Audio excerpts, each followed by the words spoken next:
Caríssimos irmãos e irmãs em Cristo, quem vos fala é Dom Pedro Cunha, bispo diocesano da Campanha.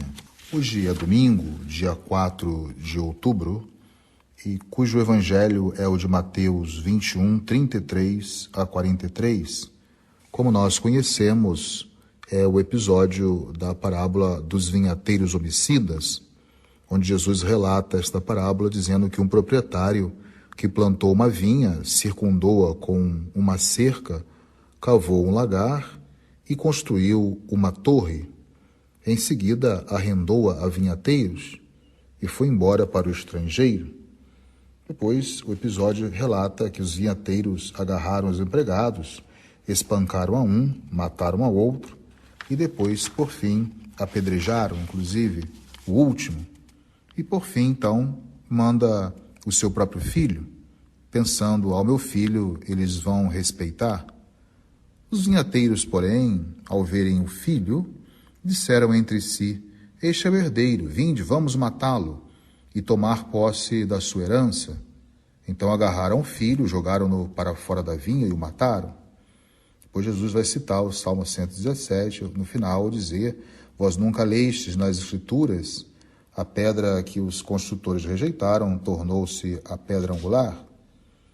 Portanto, o reino de Deus vos será tirado e será entregue a um povo que produzirá frutos. Então, caríssimos irmãos, é interessante observar que ainda estamos nesses traços marcantes das parábolas conhecidas, bem tradicionais, do nosso evangelista São Mateus, que descreve, portanto, esta parábola rica em significado. E poderíamos perguntar, qual é, pois, o significado da parábola? Sem dúvida alguma, a morte do filho, enviado como extrema tentativa do proprietário para obter os frutos desta mesma vinha, que, na verdade, é a chave de leitura do relato em que Jesus pretendeu anunciar o seu fim trágico, prefigurando, portanto, no filho assassinado o seu próprio destino, mas, ao mesmo tempo, manifestou a clara consciência de ser o enviado de Deus e indicou, portanto, a terrível responsabilidade dos magistrados, do povo, em tentar justiçá-lo. E aí, portanto, a consciência que Jesus tem de ser o Messias enviado da parte do Pai. E aqui Jesus também dá esse traço muito característico da responsabilidade desses magistrados diante da decisão tomada em nome do povo e também desse momento derradeiro de Jesus. A parábola, ela desvela discretamente o mistério da sua pessoa e da sua missão, enviado por Deus como última e definitiva possibilidade de salvação para Israel. Assim, Jesus é rejeitado e levado à morte por um povo ainda incrédulo. Ele é o Messias que vai abraçar também a morte. E exatamente aí está o sinal de uma contradição na cultura religiosa dos magistrados desse mesmo povo. Antes de tudo, é muito interessante observar que neste evangelho, Mateus sublinha o triunfo do Messias crucificado, citando, por isso como nós ouvimos, o Salmo 117, a pedra que os construtores rejeitaram tornou-se a pedra angular. Então Deus glorificou admiravelmente na ressurreição aquele que Jesus, que os judeus tinham, na verdade, rejeitado e posto à própria morte. Em seguida, o evangelista vai evidenciar a condenação pelo que fizeram os que mataram o próprio Cristo, acrescentando ao relato parabólico um último ato, ou seja, o proprietário ele inflige uma punição exemplar aos vinhateiros homicidas e arrenda a vinha a outros agricultores. Portanto, aí está um significado que nós chamamos cristológico, que coloca a morte de Jesus como sendo um ponto central, mas é claro que esta morte ela está totalmente direcionada para a temática da ressurreição, não somente para o evangelista Mateus, como também para todos nós cristãos. A igreja encontrou, então, nesta parábola, um motivo para confessar a sua fé no Senhor, que, triunfando sobre a morte, ofereceu-lhe uma esperança certa. Daí repetimos mais uma vez esse salmo tipicamente pascal, já mencionado, o Salmo 117, exatamente para mostrar que Mateus destaca a necessidade de nós confessarmos o aspecto central da nossa fé, que é a paixão, morte e ressurreição de Cristo Jesus. E, ao mesmo tempo, esta ressurreição traz uma consequência, não somente por revelar o pecado de Israel, que rejeita Jesus como sendo o Filho de Deus. Jesus é refutado e, ao mesmo tempo, ao ser refutado, o próprio povo vai refutar o próprio Deus, e não simplesmente a pessoa de Jesus. E nesta mesma perspectiva, explicam-se outros dois acréscimos que nós temos, a descrição da vinha feita sobre esse esquema do cântico de Isaías 5:1, que está presente hoje na primeira leitura, que tinha já anunciado o terrível juízo de Deus contra o povo infiel, comparado a uma vinha estéril. E a anotação final dos ouvintes que compreendem que foram colocados sob uma certa acusação. Por fim, Mateus, ele representa um último passo adiante no processo de interpretação e, ao mesmo tempo, ele vai ampliar de maneira muito impressionante e significativa essa proposta originária, né, que não somente Jesus quer trazer, mas, ao mesmo tempo, apresentar a todos os fiéis que querem segui-lo. Na sua versão própria, Mateus faz esse destaque, né, mostrando também que Jesus acata essa paixão, morte e ressurreição como sendo um projeto do Pai. E também especifica que alguns destes que foram espancados, dos vinhateiros, né, outros mortos e outros ainda apedrejados. A referência aos profetas aí do Antigo Testamento não podia ser mais clara, por isso os magistrados do povo estão entendendo muito bem o sentido da parábola que Jesus está dando.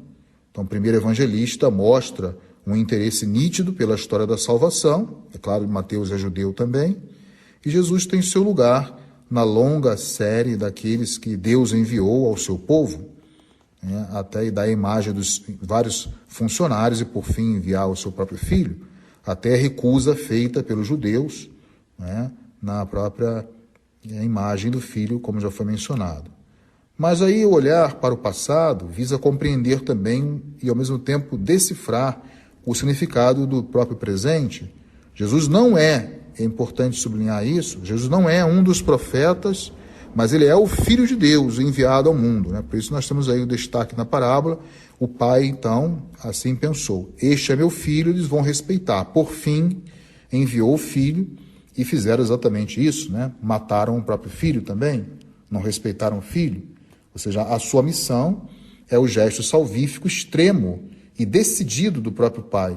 O pai decide, né, enviar a si mesmo, mediante essa ameaça do povo, o seu próprio filho. Então, tê-lo rejeitado, aposto e a própria morte, é, assim por dizer, a revelação de um gravíssimo pecado dos magistrados de Israel. A parábola, ela assume, assim, também um tom de uma certa violenta polêmica, né? Mas ela não se exaure, não se esgota nela e nem encontra nela o seu peso principal, porque o próprio evangelista Mateus, ele quer, sobretudo, criar nos crentes, né, nas pessoas de fé, uma atitude de uma consciência eclesial. Por isso nós falamos de Mateus, mais uma vez, aí, como sendo o evangelista da confissão de fé da igreja.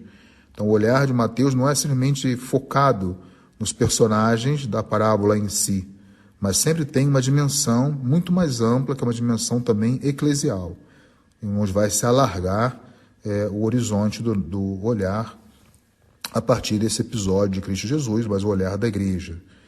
É importante destacar que Jesus quer saber também quem dizem os homens, quem é o Filho do Homem.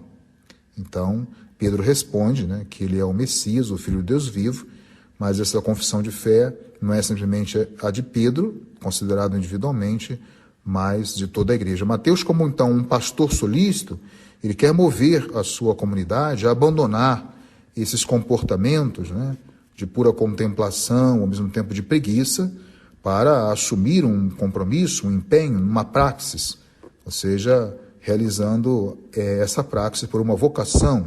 Então, ser membro dessa comunidade, ser batizado, ser cristão, significa confessar Jesus quem ele é na sua própria natureza, na sua própria identidade.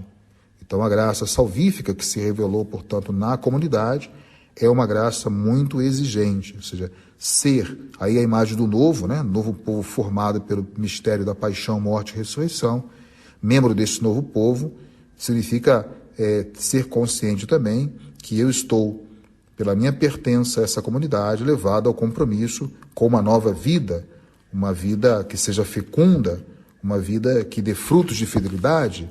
Daí a imagem da vinha, né? Que não pode produzir uvas ácidas, mas deve ser uvas agradáveis, doces, e ao mesmo tempo a produção de frutos deve ser abundante. Mateus, por fim, utiliza a parábola para advertir a comunidade, ou seja, ela só faz parte da vinha do Senhor se ela for producente, ou seja, que se produzir frutos.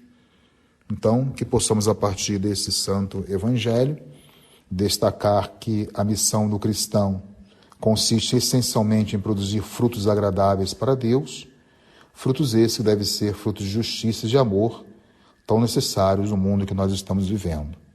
Que saibamos confessar Jesus como sendo verdadeiramente o Filho de Deus e que possamos, então, acolher na nossa comunidade todos aqueles que são enviados desse mesmo Pai, que é o Pai da vinha, e que a nossa fé seja dinâmica, levando sempre a justiça e o amor a todos, sem exceção. Louvado seja nosso Senhor Jesus Cristo, para sempre seja louvado.